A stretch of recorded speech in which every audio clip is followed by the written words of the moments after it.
Welcome to మెగా9 TV burning topic. ఇజ్రాయెల్కి ఇప్పుడు మిత్రులే శత్రువులు అవుతున్నారా? గాజా విషయంలో ఇజ్రాయెల్ తీరును ఎందుకు తప్పుపడుతున్నారు? హమాస్ను నామరూపాలు లేకుండా చేస్తామని చెబుతున్న నెతన్యాహు సాధారణ పౌరుల విషయం మర్చిపోయారా? ఓ పక్క గాజా స్క్రిప్ట్లో ఆకలి కేకలు ఇజ్రాయెల్కు వినిపించడం లేదా? శత్రువులను చంపొచ్చు, కానీ చిన్నపిల్లలు ఏం చేశారని అనే ప్రశ్నలకు నెతన్యాహు సమాధానం ఏం చెప్తున్నారు? Watch the story.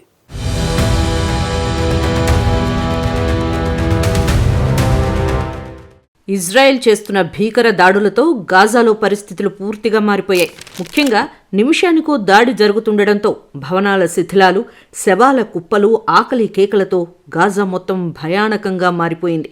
దీంతో అక్కడి ప్రజల జీవనం పూర్తి ప్రశ్నార్థకంగా మారగా ఇజ్రాయెల్ పరిమిత స్థాయిలోనే మానవతా సాయానికి అనుమతి ఇస్తోంది. సాయం అందకపోతే అక్కడ చిన్నపిల్లలు మరణిస్తారని స్వచ్ఛంద సంస్థలు చెబుతున్నాయి. అయినా ఇజ్రాయెల్ వెనక్కి తగ్గడం లేదు. దీంతో ఆ దేశంపై వ్యతిరేకత పెరుగుతోంది. ఇజ్రాయెల్ సైనిక దాడులు, దిగ్బంధం వల్ల గాజాలో ఆహారం, నీరు, ఔషధాలు, ఇంధనం వంటి అత్యవసర సామాగ్రి కొరత తీవ్రమైంది. గాజాలో ఆరోగ్య మంత్రిత్వ శాఖ ప్రకారం ఇజ్రాయెల్ దాడుల్లో ఇప్పటివరకు 52,800 మంది పాలస్తీనీలు మరణించారు. వీరిలో ఎక్కువగా మహిళలు, పిల్లలు ఉన్నారని చెబుతున్నారు. ఆస్పత్రులు, పాఠశాలలు, నివాస ప్రాంతాలు ధ్వంసమై లక్షలాది మంది నిరాశ్రయులుగా మారారు. ఉత్తరాది గాజాలోని ఇండోనేషియన్ ఆసుపత్రి వంటి కీలక ఆరోగ్య కేంద్రాలు సేవలను నిలిపివేశాయి. ఇజ్రాయెల్ ఇటీవల సహాయ సామాగ్రి రవాణాకు అనుమతిస్తామని ప్రకటించినప్పటికీ అది మాటల వరకే సరిపోయింది. దీంతో ఇజ్రాయెల్ తీరుపై అంతర్జాతీయ సమాజంలో వ్యతిరేకత పెరుగుతోంది. అనేక ముస్లిం దేశాలు, సంస్థలు ఈ దాడులు అమానవీయమని అంటున్నాయి. ఐక్యరాజ్యసమితి కూడా ఈ దాడులను నిలిపివేయాలని కోరింది. ఇజ్రాయెల్ హద్దు దాటిందని చివరికి మిత్రదేశాలు, సొంత దేశంలోని నాయకులు కూడా విమర్శిస్తున్నారు.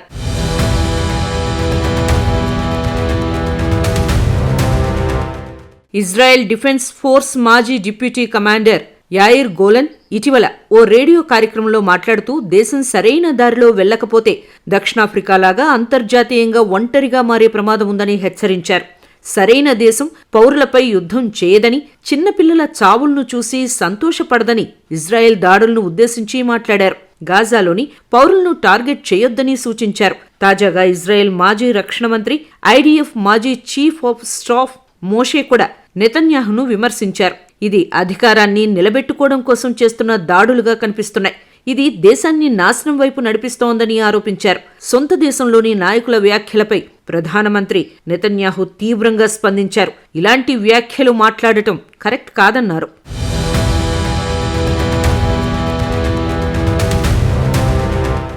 అటు యూరోపియన్ దేశాలు ఇజ్రాయెల్ తీరును విమర్శిస్తున్నాయి. యూకే ఇజ్రాయెల్పై ఆంక్షలు విధించింది. ఇజ్రాయెల్తో వాణిజ్య ఒప్పంద చర్యలను యూకే నిలిపివేసింది.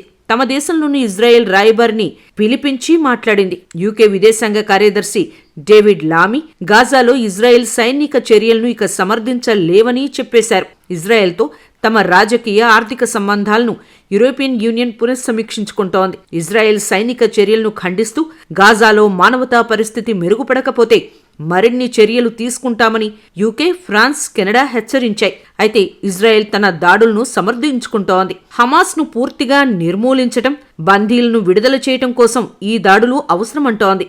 అయితే ఇజ్రాయెల్ గాజాపై పూర్తి నియంత్రణ సాధించి పూర్తి పట్టు సాధించాలనే లక్ష్యంగా పెట్టుకున్నట్లు కొందరు అంటున్నారు. ఈ వ్యూహంలో భాగంగా గాజాలోని ప్రజలు బలవంతంగా వలస వెళ్లేలా ఇజ్రాయెల్ చేస్తోందని, అందుకే తీవ్రమైన దాడులు చేస్తోందనే ఆరోపణలు వస్తున్నాయి.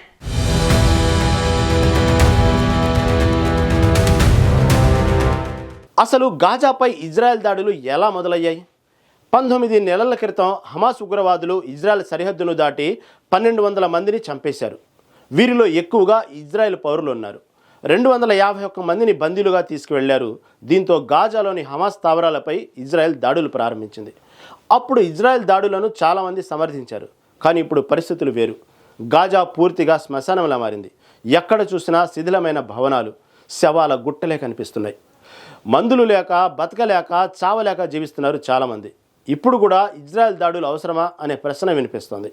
ఈ నేపథ్యంలో ఓ ఇజ్రాయెల్ న్యూస్ ఛానల్ నిర్వహించిన సర్వేలో 61% మంది యుద్ధాన్ని ఆపాలని ఓటు వేయగా 25% మంది యుద్ధాన్ని కొనసాగించాలని, గాజాను ఆక్రమించాలని ఓటు వేశారు. అయితే ఇజ్రాయెల్ ప్రభుత్వం హమాస్ను పూర్తిగా నాశనం చేసి మిగిలిన బందీలను విడిపించాలని అంటుంది. 1200 ఇజ్రాయెల్ ప్రజలను చంపేసినప్పుడు ఎందుకు వీరు మాట్లాడలేదని అంటుంది. నెతన్యాహు కూడా అప్పుడే పూర్తి విజయం సాధిస్తామని చెబుతున్నారు.